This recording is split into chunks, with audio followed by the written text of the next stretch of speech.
These my dollars make it hurt.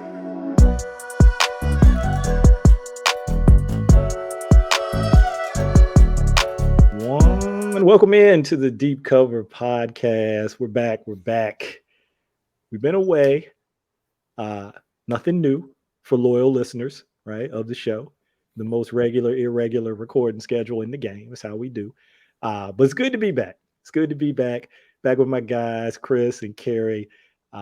Going to talk Ravens as usual, and whatever else we feel like talking about for real. We're not limited to football, but obviously we've got a fresh game. Unfortunately, Ravens lost to the Steelers up there in Pittsburgh on Heinz Field on that last play of the game, basically that 2-point conversion attempt. But we'll get into all of that. Before we do, since you haven't heard from the guys in a while, let's touch base. Carey, how you doing? I'm good, man. Excited to be back with you guys. We got a lot to unpack with this last game. I mean, we were talking before the show, just so many layers to this last game. We could go on forever just about this game. So, I'm excited to be back with you guys and, ready to get to it. Yeah, and we did go on forever. A little behind the scenes for everybody out there. We've probably been talking for like an hour already before we clicked record. So we did, unpack a lot of those layers, but there's still more. That's how many layers. We talked a bunch, and there's still more to talk about. But Chris, my man, putting out the draft prospect content. Let me just hit that right off the top before we check in with you. If you haven't already seen it, go to the Deep Cover YouTube channel. You can go to the Deep Cover Twitter account at Deep Cover Pod to find the link.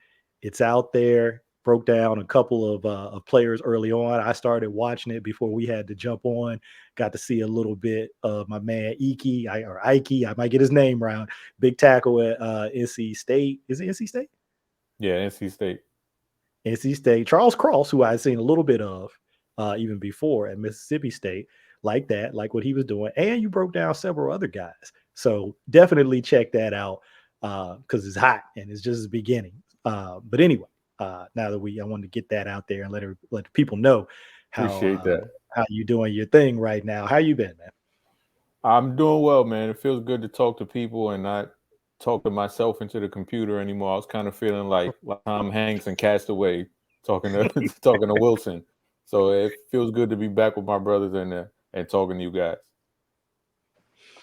It's a little awkward when you first start doing that, and it's just you.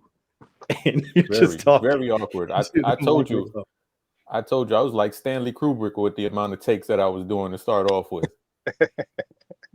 Hey, I didn't know nothing about those. I saw that one where you said, "Hey, I had to kind of tweak something, but I went in, I did it, knocked it out in one try." I was like, he like Jay-Z back in the day. He going in the studio off the dome, one hitter quitter. Yeah. But definitely check that out.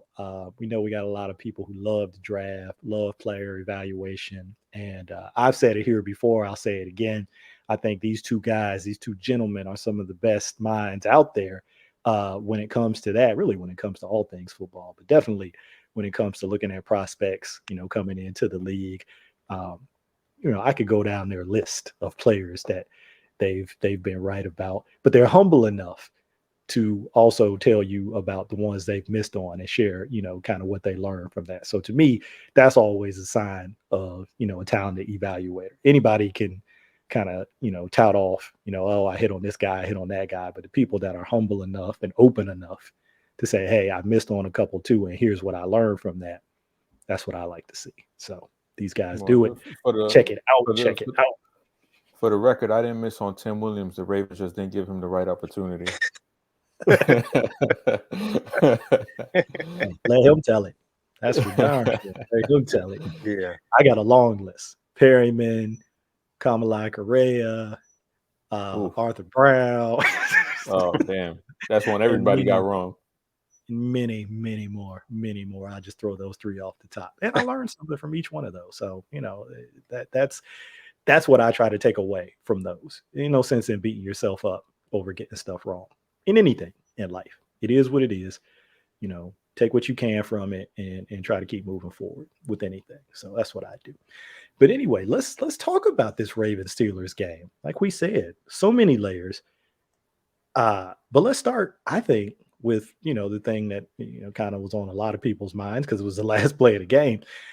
Let's start with that 2-point conversion. And even that has like layers within layers, right? So you can talk about the play call, you can talk about the decision itself, which is where I think we can start, is just the decision, to go for 2 there as opposed to attempt the field goal and try to tie the game. I'll start with you on this one, Chris, just in terms of the decision. And then if you want to, go into the play call itself, by all means, but just starting with the decision, what did you think about it? I loved it. I was telling you guys earlier that I wouldn't have had the guts to do it. Not because I didn't think they could get it, but just because I'm a coward. I wouldn't have been able to call that. But it was the right decision. When you see the play that they drew up, when you see how open Mark Andrews was, obviously you didn't get the right result that you wanted. But as far as drawing up the right play, it was the right call. I know a lot of people just want to look at the end result, but it's difficult to just only look at the end result and say it didn't work, so it was the wrong decision. It's like, no, it should have worked. It didn't though. It should have worked, because if it works, Harbaugh's a genius. Greg Roman wouldn't be a genius because he's not going to get any credit no matter what he does. He can't get that love. He can't get so. Harbaugh would have been a genius, and Lamar would have been great if they convert that 2-point conversion. But yeah, man, I agree with it. I love that they went for it. It's who they are, and they're consistent with it. With making those 4th down calls or those 2-point conversion calls, they're going to be aggressive, and they stay true to who they were. And that I'd rather them go down being who they are instead of not being themselves and losing in that kind of way. Totally agree. We've heard Harbaugh hit on that last point that you just made before, where he said, look, we could try to be a facsimile, a copy of another team, of somebody else, right? Just because that's what's trendy or what's hot in the league right now. Or we can try to be uniquely ourselves and try to be the best version of ourselves, right? And he said, I'm always going to go with that. I'm always going to try to be the most unique version of myself and the best version of myself that I can be, other than trying to, kind of copy the flavor of the month, whatever that might happen to be. Carey, let me get your thoughts on the decision and even the play. Like I said, if you want to take it there too, obviously you're a guy who deals with decision making every week when you do your DraftKings lineups. Not just for the NFL. I know you do NBA too, so you're always living and working in that decision making space. What did you think about the choice? Yeah, so from the jump, I respected it, and I tweeted that out. I said, I respect the call to do it, but I wasn't sure how much I liked it or disliked it. But as things were kind of going, there was a little delay, and then the play got called. And just thinking about it after the play, even with the outcome being the outcome that we didn't want to see, I liked the call. I liked the decision. I liked the actual play call. When you look at it, there were so many different things at play. You have the Steelers offense, who I think Mina Kimes pointed out, averaged like 7.3 yards per play in the 4th quarter. You have that. You have Tyree Phillips at right tackle getting destroyed by TJ Watt. I mean, that alone, even if you get the coin flip, he could just blow up a drive. He could just completely end the drive. So you got all these different factors. So you have that, or you have one play at the 2-yard line to win the game. You have to respect that. It was the right call. The play was a well-designed play. They missed it. End of story. I mean, that's really all it boils down to. I respect people's opinions on disagreeing with that, opting and taking into overtime, I respect that. I've seen people that are very measured and reasonable in their takes that have that thought process, and I respect that thought process. But I don't agree with it. I think when you have a chance to win the game and you look at all those other factors on the other side of the thing, one play at the 2-yard line to win a game and go 9-3. You can't ask for any more than that. If you can't get up for that, if you can't figure out something at the 2-yard line to try to get, a win and stay in that 1 seed, then, what are any of them there for? So, yeah, I didn't have any issues with it at all. Nor did I. And, there's a record out there, people could listen to this and say, oh yeah, these guys are all saying that now after the fact. Hey, you three know we're all in a Twitter chat group. We all have even little subgroups off of that big group and in various places.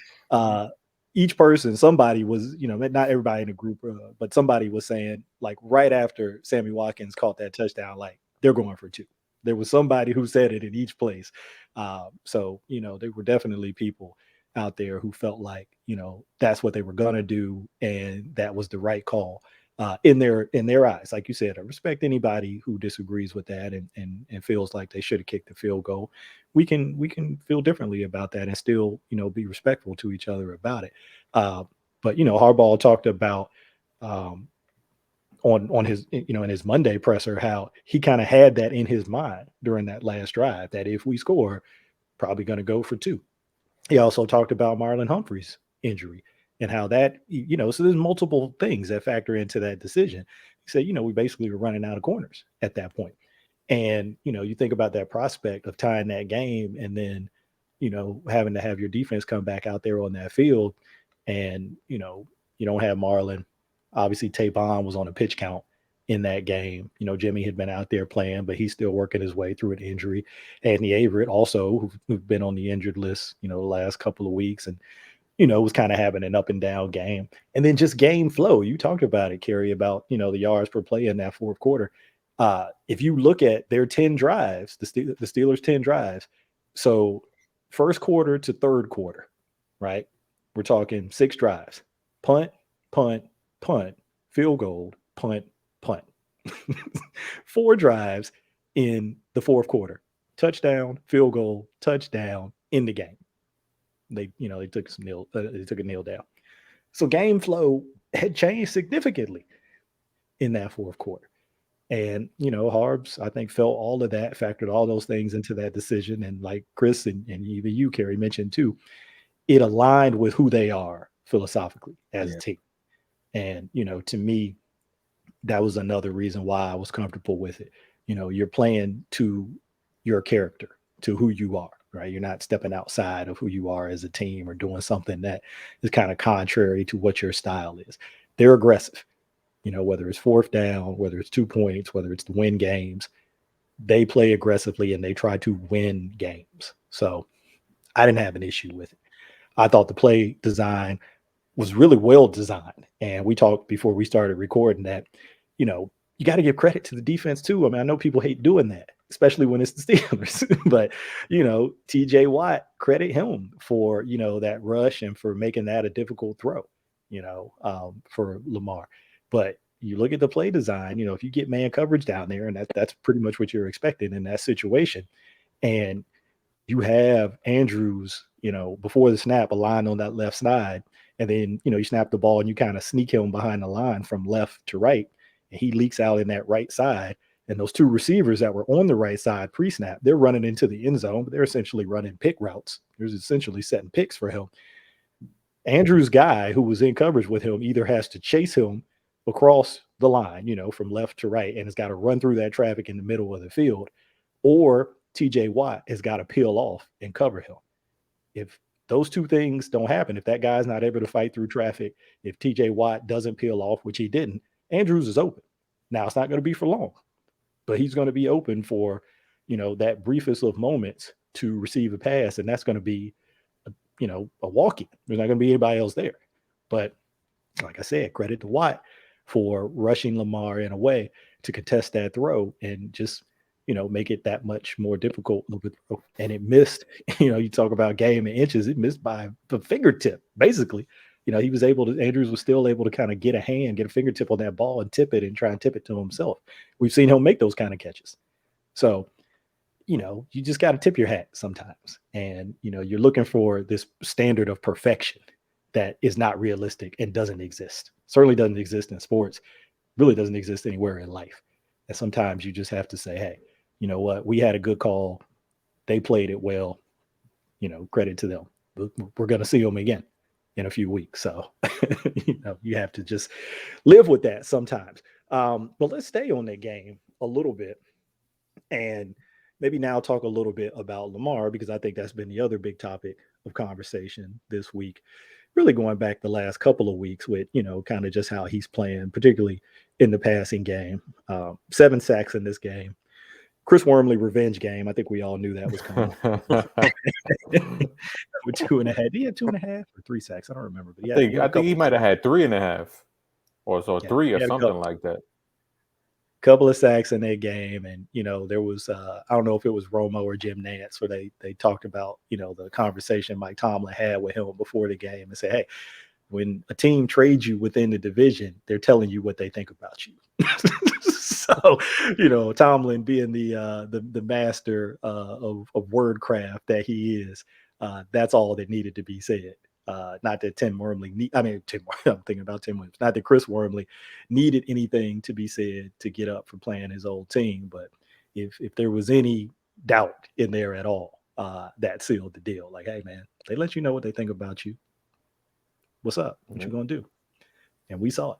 But anyway, back to Lamar.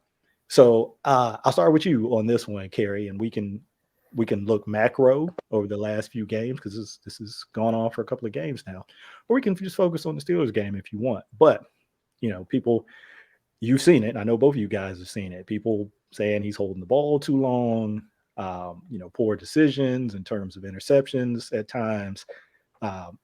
Even Lamar himself and John Harbaugh both saying, got to play better, got to make better choices, got to play better, got to get the ball out. What do you think about Lamar and how he played in that game and how he's been playing in kind of, this stretch where maybe he's struggled a little bit in the passing game?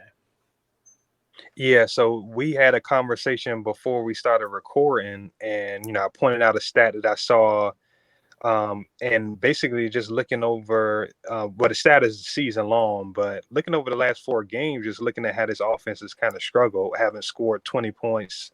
More than 20 points since before that Miami game. And a stat I saw was he has the second to worst yards per attempt in the league against cover 0 and cover 1.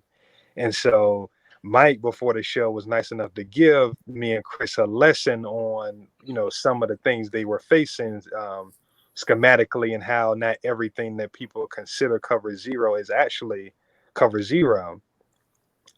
So the stats are kind of skewed, but really, if you just take that 4-game sample and you look at, what's going on with his team, Lamar has a bird in the bear there, but the amount of sacks, some of the things that are happening with the, receivers kind of, running into the wrong places or, bunching up a little bit too much.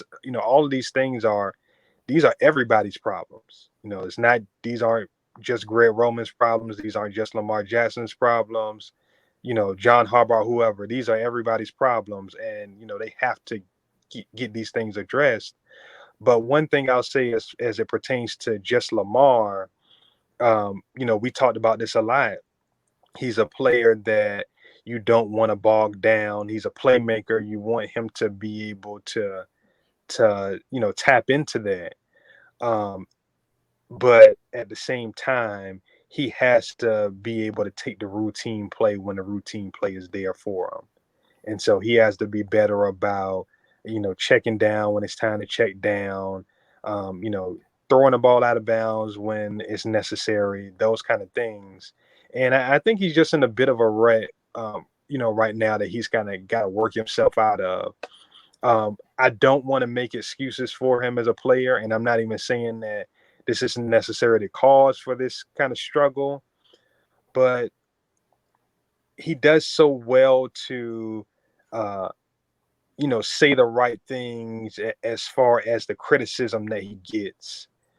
But he's a player that's under a immense amount of pressure, because when Mahomes struggles, any other quarterback, when they struggle, they get critiqued and criticized. Hey, they need to do this better, need to do this better. We talk about how schematically teams defenses are kind of attacking the player. We don't question whether the player should be playing the quarterback position with those guys. When Lamar struggles, he has the answer as to whether he's actually a quarterback. And I can't imagine how frustrating that is. I can't imagine how much pressure that puts on you to perform. And, he's a guy that we've seen that already puts an immense amount of pressure on himself to perform at a high level, to come through for his team, to put points on the board. So there's that natural pressure in that. And then you put on the additional pressure of, hey, when I don't play well, people don't even think I can play this position. So, not to make excuses for him, I don't want to do that, but I do think, people need to kind of, think about that and kind of factor that in when we discuss him. That's a good point, man. And it's got to be hard to tune that out, regardless of what people say about, hey, these are pro athletes, they should be able to tune that out. Think about these guys, particularly a guy like Lamar, who's grown up in this social media generation. They're constantly on their phones, constantly on social media. This is how they grew up, And so I remember having this conversation with my niece, who's now like in her mid 20s. But I remember when she was like in her early teens, she talked about how, she would say, Uncle Mike, it's different now. You can't turn it off. She was like, when you were going to school, you could have beef or have words or whatever with somebody at school. Maybe it spilled over a little bit outside of school, but like at night, once you're home, like once you're in the house, whatever time that is, once you're in the house, that's it until the next day, right? It might start back up, but that's it. She's like, for us, it's 24 hours. It don't stop. You get home, you might be on your phone, people still saying this and that about you, doing, tweeting or on IG or whatever. And she said, you could even turn off your phone and say, hey, I'm not even going to look at it, right? But then your friends sending you messages, people who you actually would respond to, text with, oh, they said this about you. Oh, they said that about you. It's continuous. It doesn't end. So I'm not saying you can't get away from it. And like you said, we're not making excuses, but we always say on this podcast, these are human beings. They're not robots. And the same things that affect you and me can affect them, right? We've seen several guys this year take some time away from the game to, help address, mental health issues and to try to improve, that aspect of their life. So that's a real thing that's out there. Lamar seems to be pretty resilient that way, pretty thick skin that way, but nobody's immune to it. It can get to anybody at a certain point. So you got to factor all of that stuff in, because like we always say, these are tremendous athletes who do amazing things, but they're human beings first and foremost, and always will be. So got to factor that in. Chris, let me get your take on Lamar and how he's been playing through this stretch. I know you've consistently kind of referred to the Patrick Mahomes example just of this year, that he kind of had a rough patch to start this season. And, we were hearing the blueprint, right? Has the league figured out Patrick Mahomes? The cover two. Mahomes. Yep. Cover two. That's it. That's all you got to do. But yet they've kind of found their footing and have got on a roll here.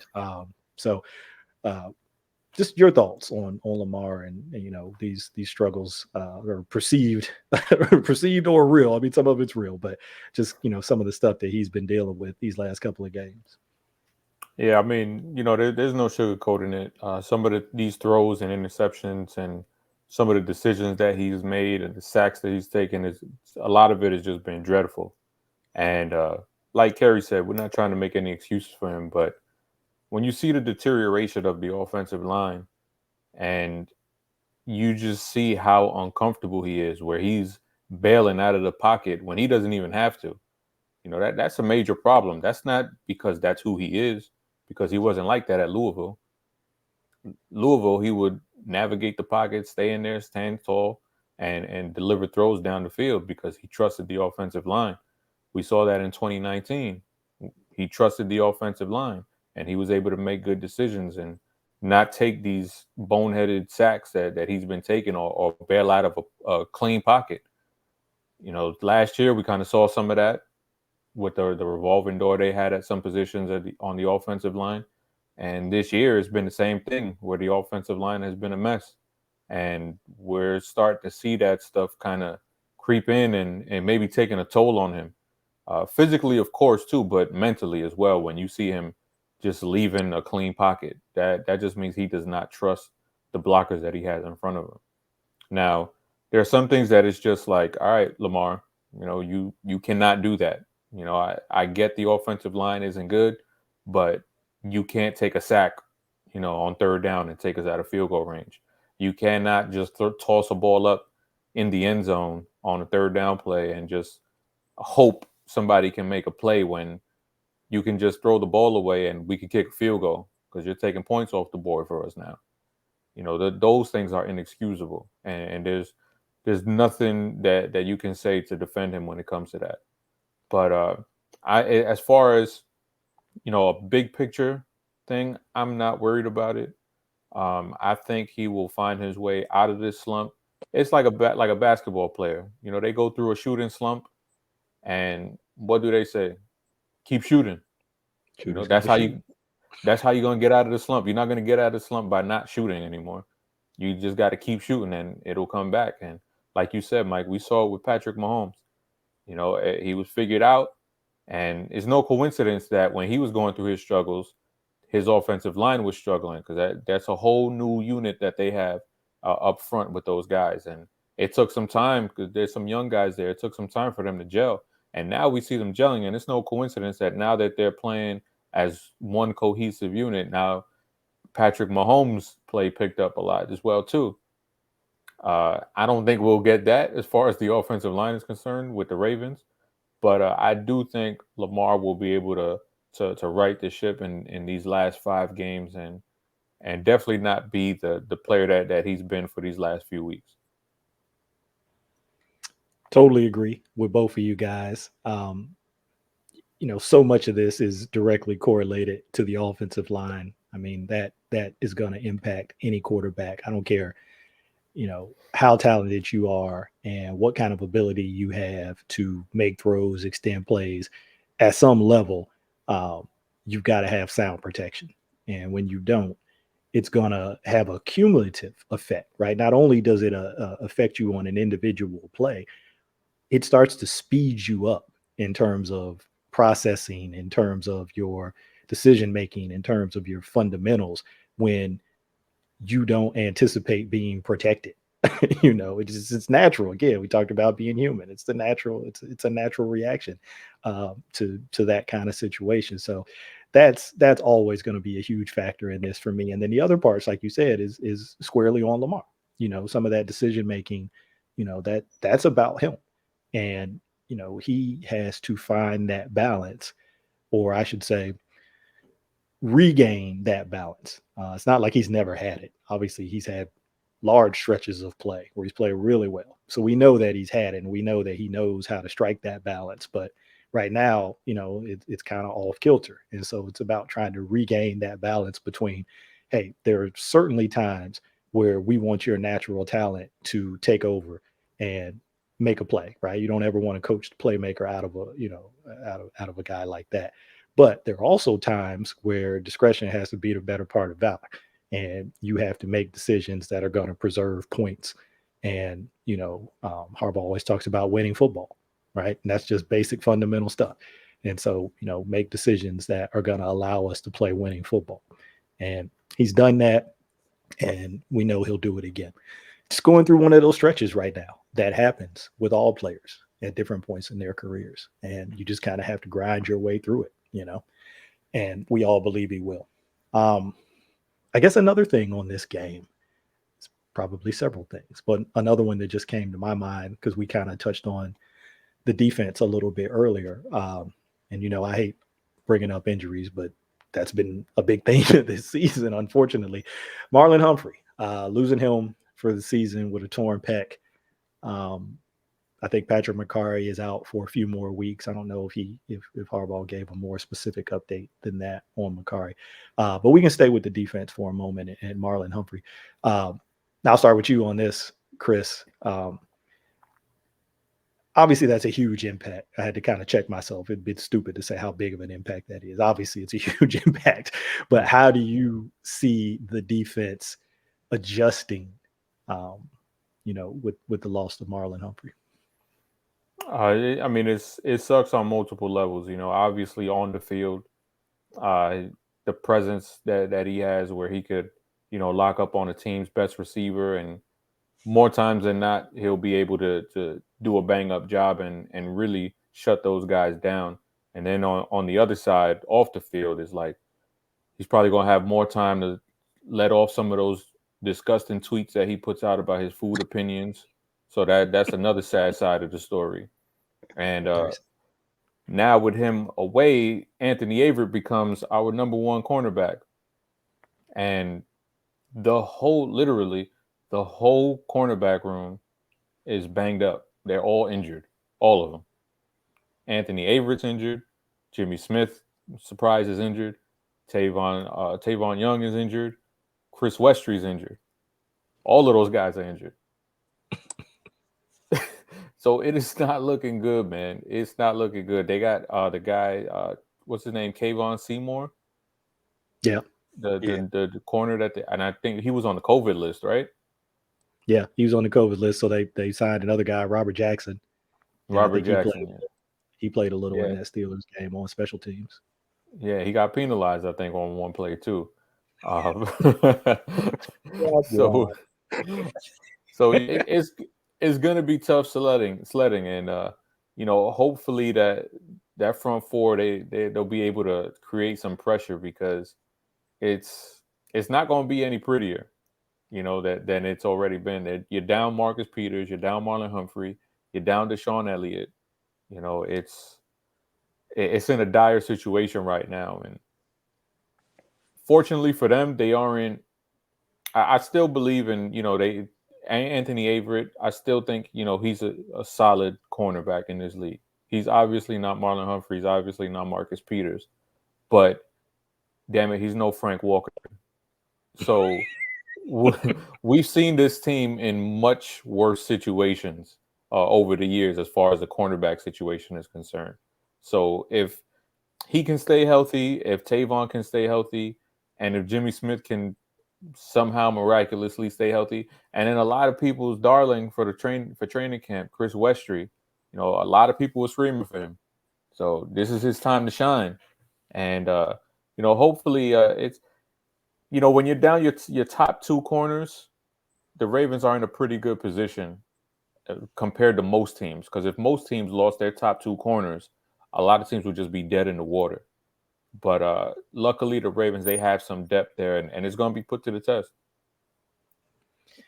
Remind me, because I'm old and I can't remember stuff. Did Westry make the 53 out of camp, or was he like practice squad and then they called him up later? I don't remember. I think he made the 53. Nah, he made the 53. Okay, so I asked that because, like you said, obviously Marcus Peters and Marlon Humphrey were starters for a reason, right? We're not belittling that, but these four guys that you mentioned, these were guys that were good enough to make your 53-man roster. Obviously, we know about Jimmy, Tavon, and Averett, but even Chris Westry.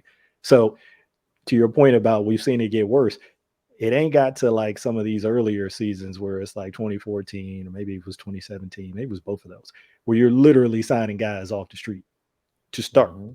Right? They're not coming in and playing in part of rotation. They're your starting corners off the street. Yeah. So we haven't got. Remember the name Danny Gore? I do remember Gore.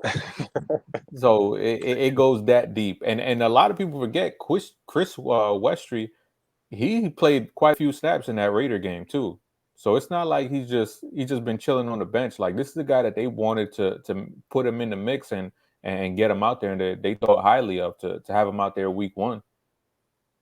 Yeah. People will focus in on that one play in the Chicago game. Look, you play corner in this league, you're going to give up plays. This is the nature of the beast, right? But you're also going to make plays, and I think he's made some plays too.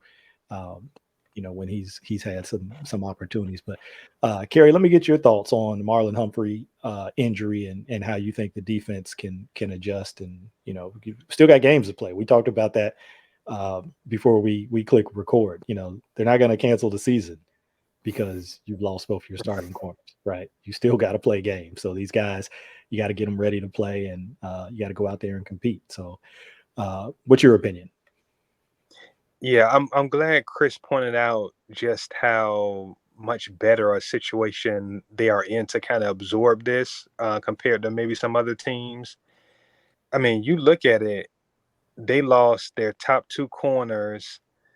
They traded a talented 5th round guy in Shawn Wade before the season. That speaks to like how good they felt about this cornerback group.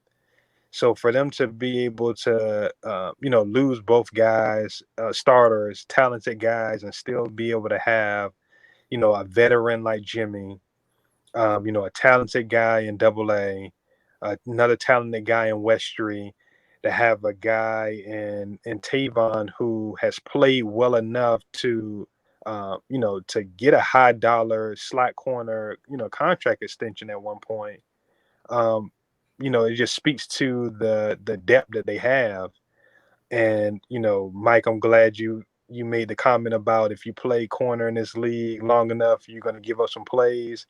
Well, also, it leads to a question I have for you guys, because it seems like if you play corner for a Wink Martindale coach defense, he's going to bring that blitz, and you're definitely going to give us some plays.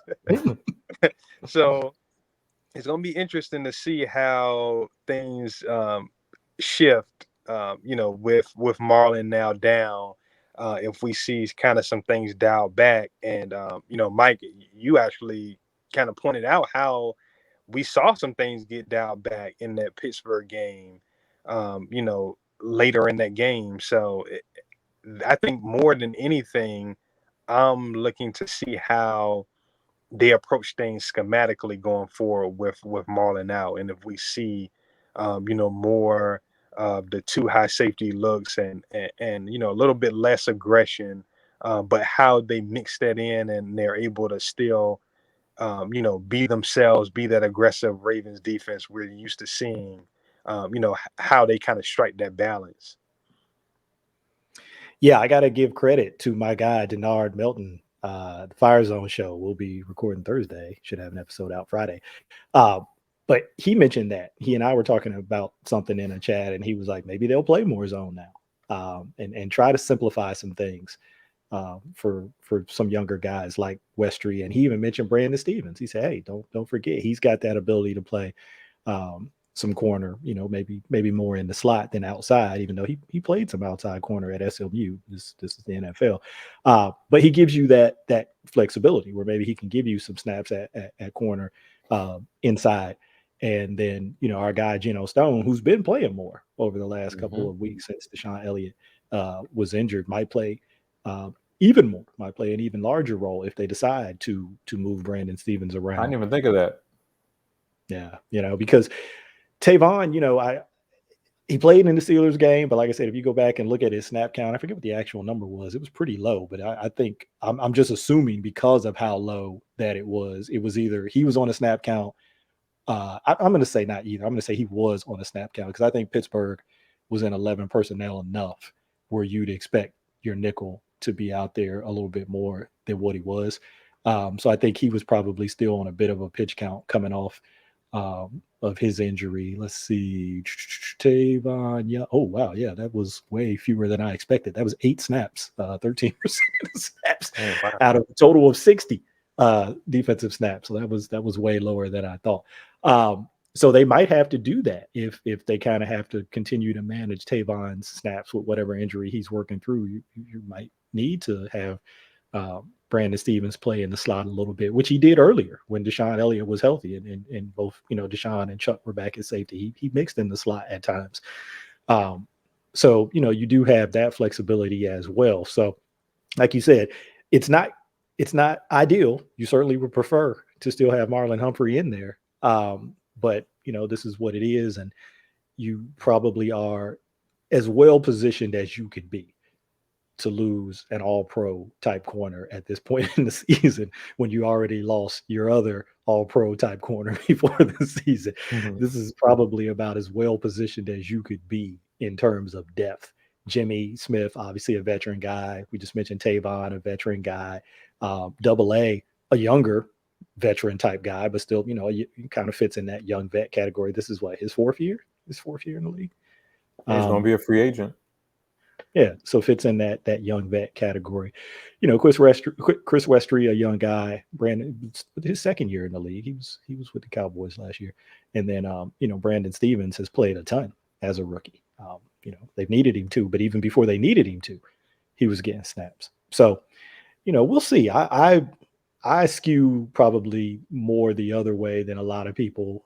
I don't see as much doom and gloom because I'm like, look, just because I say this, it doesn't mean that these guys are going to come out and play well. Because you can easily, if they don't, you can easily turn that around and say, I told you it was going to be trash. All right, fine. But I always try to think about it from the perspective of guys have to play. You have to play the game. Guys have to play. When whoever you had in that starter role gets injured, and then maybe the next guy's in and he gets injured, whatever the case may be, you've got to get guys ready to play, and then they've got to go out and play and compete and give you a chance to win the game. And so I try not to get hung up on it. I'm just like, look, it's a bummer. I wish it wasn't happening, but it happened, and you got to move forward now because you can't go into this week thinking, oh, what are we going to do? How are we gonna match up with the Browns? How are we going to defend it? We don't have Marlon Humphrey. How are we going to cover this guy? How are we going to cover that guy? That's not going to work. You've got to give these guys confidence that they can go out there and be successful, that you're developing a game plan and you're going to put them in positions that will help them be successful and make plays, right? That's the kind of confidence I would think you want to instill in these guys. Not that, well, we know you're not as good as Marlon, but we need you to go in there. You can't do that. So I look at it a little bit differently probably than some people, but maybe I'm crazy. That's a real possibility. You've been studying too much of that all 23 tape. Man, that all 23 is another level. Let me tell you, that's a whole separate pod. We won't even get into that on this pod. That might need a pod all of its own. If you don't know what that is, GTS that, and you might find out. If you don't know what GTS is, GTS, and you'll figure it out. Google GTS. That's what I meant to say. Google GTS, and you'll figure it out. Let me see. What else did I want to talk about in this game?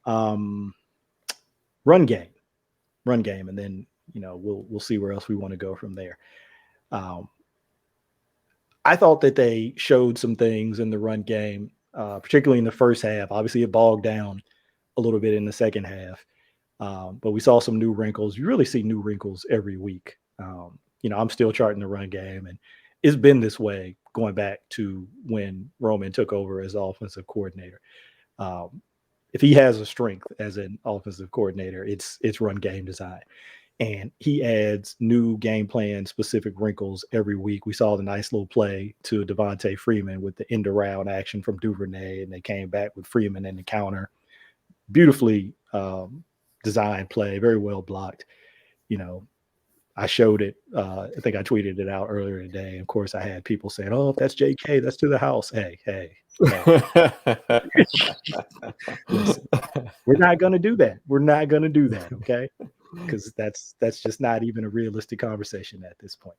I miss JK. Hope he's recovering well. Want to see both him and Gus back healthy next year, but we are where we are. You want to know? Sorry to interrupt. You want to know how jaded my eyes are right now? Is they Adam Schefter tweeted a picture of JK with the Michigan shirt on with Coach Harbaugh, and I was looking at him. I'm like, I think he might be able to suit up. He looks pretty healthy to me. We need to see some pictures of Gus too. He probably look pretty good too. So, we know that they've been having to kind of cobble together the run game all year long. But I think Devontae Freeman has kind of shown a little something in these last couple of games. Not huge numbers, right? Not like going to blow your mind kind of numbers, but showing a little wiggle, showing a little juice. Obviously catching the ball out of the backfield. I think he was targeted like 8 times in this game. Is that right? It caught my eye because I thought that was like an unusually high number of running back targets for Lamar. It's not really something that he majors in a lot. And I was like, ooh, that's a pretty this is a pretty high number. Was it? Yeah, 8 targets, 5 catches, 45 yards. Yeah. And so I think you've seen that a little bit from Freeman. You've seen him, kind of be a factor in the passing game a little bit. We even saw Latavius Murray catch a couple balls in the passing game and make a play. What do you guys think about the state of the run game? We know, and I'll start with you, Carey. We know they've been trying to cobble this thing together, like I said, but it seems like it's stabilized from the standpoint of they kind of have more defined roles for the guys that they have right now. We even saw Nate McCrary get in that game and get a couple carries. Again, the numbers aren't going to be there like they were last year, or certainly not 2019, which was historic. But it seems like they've kind of found more defined roles for these guys. What do you think, Carey? Yeah, it's interesting, man. So first, I think what you're saying when you talked about how Roman brings out new wrinkles every week is there's a vault of some sort that I heard something about that. Maybe that he goes this existence of this vault. Pulls a few things out and closes it back up, to make sure nothing else gets out. But yeah, I thought that it was a kind of a turning point for the running game. Honestly, I think, the Steelers' run defense hasn't really been good, and I think because you just see and you're so used to them having a dominant run defense, you kind of just assume that it's going to be tougher than what it is. But I do still think that there was good things to take from the game. Devontae Freeman, he must have went and did some yoga or maybe that's not even Devontae Freeman underneath that uniform or what. But earlier in the season, I didn't see these perimeter ones with him actually turning the corner. But the last couple of weeks, he's been turning that corner. So, whatever he's done, hats off to him, but you definitely see a lot more juice there. And, I think he's kind of separated himself, in his running game. And then Latavius Murray getting him back, and he looks healthier every week. And, he's able to kind of pound in between the tackles and do some of those things. And both of these guys are experienced in the passing game. They can catch the ball out of the backfield. So I think going forward, I'm pretty comfortable with where this running game is now. Like you said, Mike, it's not going to be like last year. We don't have guys that are just going to be, able to just rip off runs like a JK or a guy like Gus that, get to the second level and all of a sudden you just see the safety just stop and just hold on for dear life because they know Gus is about to run over them. We're not getting that, but I think what we're getting now is more than enough to kind of, push forward with a successful offense. So, hats off to Roman, hats off to Latavius and Devontae Freeman for sure. Yeah, and I know people, that are big in the numbers may hear what I'm saying and like, oh, he's not, but again, to me, it's less about the numbers than it is about, okay, we have these roles that we're really comfortable with these guys in, and we have plays and concepts that we think each guy, does well. I think they were still trying to find that for a big chunk of the first part of the season. And I think last couple of weeks, they've kind of found that. But yeah, Devontae Freeman, he's going to be right around that 50, 60-yard mark, 14 to 16 carries, somewhere in there. Freeman, his numbers are a little bit down coming off the injury. But before that, he was in that probably, 5 to 8, 9 carry range, 30, 40 yards, somewhere in there.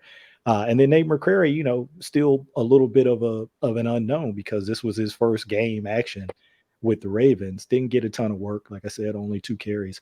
But we don't know what he's going to be, right? I'd like to see him get a few more opportunities and get comfortable. I think it takes time to get comfortable. Not just, obviously he's a rookie playing in his first NFL game, but also to get comfortable in this Ravens run game because it is so multidimensional. They do run so many different concepts and they block them up so many different ways. I think it can take time to get comfortable with all of that.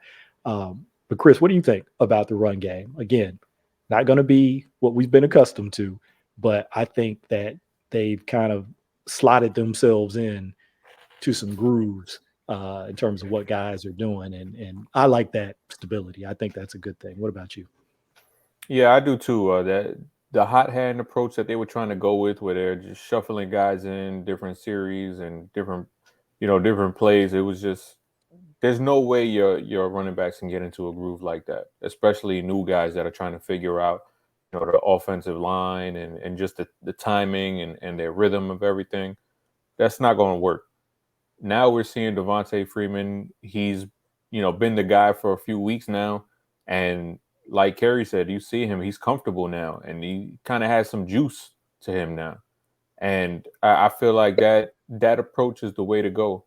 Let him be the lead guy, sprinkle in Latavius, maybe some of those young guys, whether it's, dare I say, Tyson Williams or McCrary. Name that will not be spoken.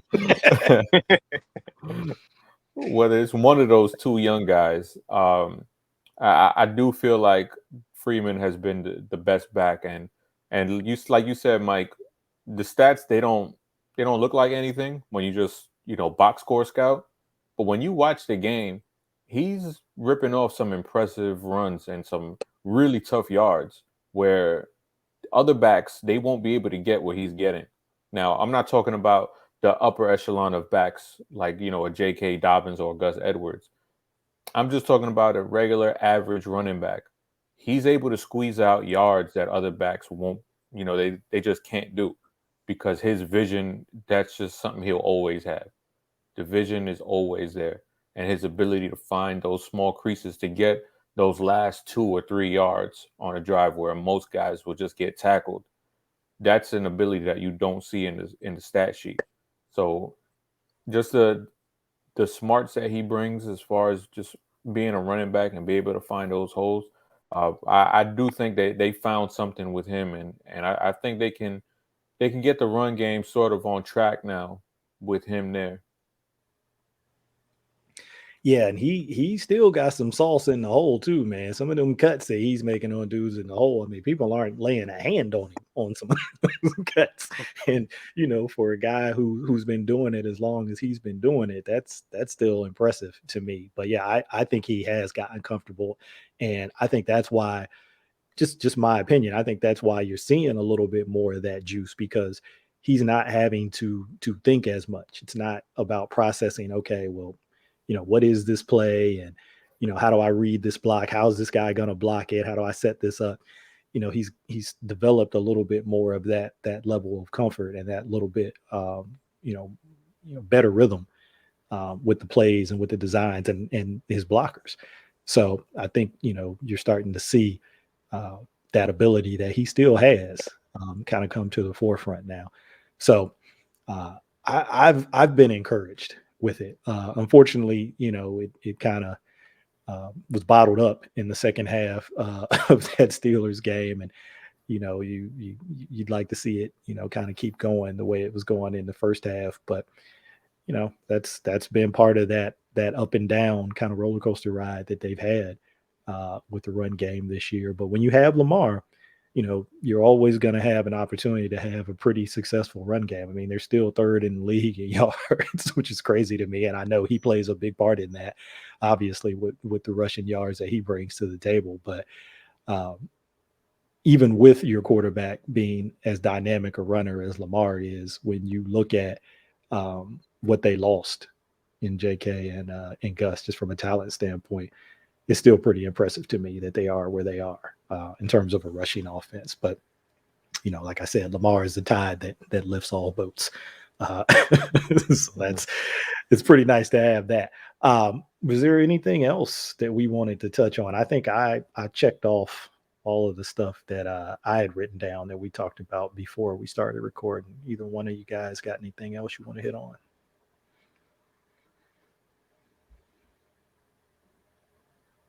No, I'm Going good. once? Nah, yeah, I think we I'm hit good. everything.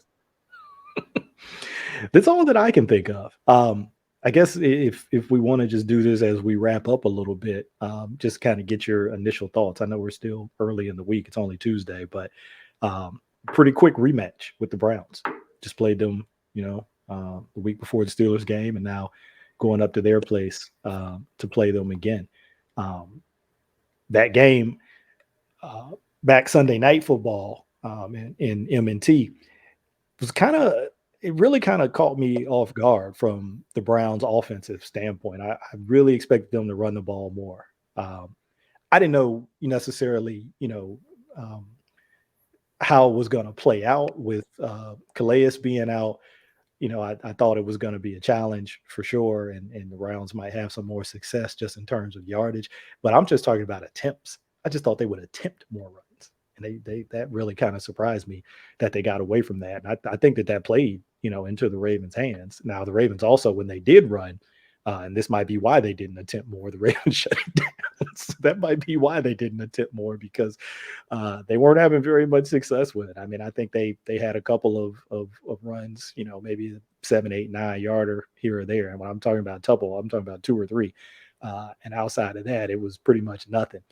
But just kind of initial thoughts going into this rematch. I'll start with you, Chris. Just kind of any initial observations. We don't have to get in like predictions or any of that, but just kind of what you think about playing a division rival this quickly. Them coming off of a bye week too, so they've had a chance to kind of rest and recover a little bit. What do you think about that? I mean, initially, if you would have asked me this 3 weeks ago and you would have said Patrick McCurry and Marlon Humphrey will be out, I'd be like, all right, that's an automatic loss. But right now, they're going to be down Jack Conklin, who's their starting right tackle. They're going to be down Harrison Bryant. It looks like they're going to be down David Njoku too. And they're a team that they run 13 personnel. So that's a huge, huge part of their offense, where they're down 2 of their top 3 tight ends. And honestly, other than the running backs, who's going to scare you? Donovan Peoples-Jones, he was injured. His first game back was against the Ravens a couple weeks ago. Then you got Jarvis Landry. Other than that, there's nobody really as far as wide receivers or tight ends who scares you. So you can go back into this game and pretty much just zero in on the running backs again. And we don't even know what's up with Kareem Hunt, because he didn't play the last series of that game because his calf strain tightened up on him again. So we don't know how effective he'll be in this game. So, and then now you said it, Mike, where the Sunday night game, they didn't even have Calais, and they were able to bottle up the run game. So now they'll have Calais back too. So I think it's they match up pretty well with them defensively and against what they want to do and what they'll be able to do as far as what the Browns want to do on offense. Yeah, and it's going to be another, almost like this Steelers game. In some respects, it's going to be another back against the wall game for their opponent. I mean, the Browns are sitting at 6-6 right now in the division. Steelers were, kind of holding that last spot down, but with that win, they're now up to 6 wins. So they've got 6 wins. Browns have 6 wins. Bengals have 7. Ravens still a game up with 8, but it's that kind of do or die situation in a lot of ways. You don't want to go down. You don't want to lose these 2 games in the division. So I expect that, and they're going to be at home. And even with those injuries and those tight end injuries, man, you made such a good point. That is key for them, because I think that affected some of what they wanted to do when they lost Harrison Bryant in that game. And now if he's out again, which he is, and then if Njoku can't go, and now you're down to just Austin Hooper, I think that really kind of alters what they want to do on offense. So key thing to watch there with Njoku, because he's COVID-less. I think they just put him on the COVID list today. Yeah. So, maybe he'll have a TJ Watt situation where he'll be on there early in the week and then he'll clear and test negative and be able to play during the game. But let me get your thoughts on that, Carey, kind of going into this rematch. Do the schedule makers hate the Ravens? Are they Browns fans? Have they been paid by the league? Take it anywhere you want to go. Yeah, this is going to be a tough game, I think, because like you said, the Browns have gotten a chance to sit back and just pretty much prepare for this team. And, Mike, you pointed out how they didn't run the ball as much as we expected that last game. Well, I definitely expect that to get rectified this game. I don't care what the results of it the Ravens are going to have to, buckle up their chin straps because they're going to get a lot of carries coming their way in this game. The Browns and this pass offense, has kind of struggled in recent weeks. They're a team that, they're built off the run game, but you're used to seeing a lot more cohesion in their passing offense, a lot of play action, a lot of things. They try to keep Baker with those training wheels on them, and they're able to kind of produce without having him go outside of the structure of the offense a lot. But last few weeks or so, partly it's him, partly it's injuries, whatever the case may be. They just haven't had that production in the passing game. And so I think they saw that last game against the Ravens, and they saw how badly he struggled. And I think the first thing they're going to try to do is line up, try to run the football, and see if they can create that rhythm again. So I think the Ravens are going to have to be prepared for that. That David Njoku thing is huge. Whether he plays or not, I don't know how big people think it's going to be. I think it's going to be massive because like you said, Chris, they don't really have a lot of guys that really scare you in the passing game. But Njoku is such a mismatch. He's such a weapon. And, the Ravens don't have a lot of middle of the field guys right now that they can really trust to line up and cover.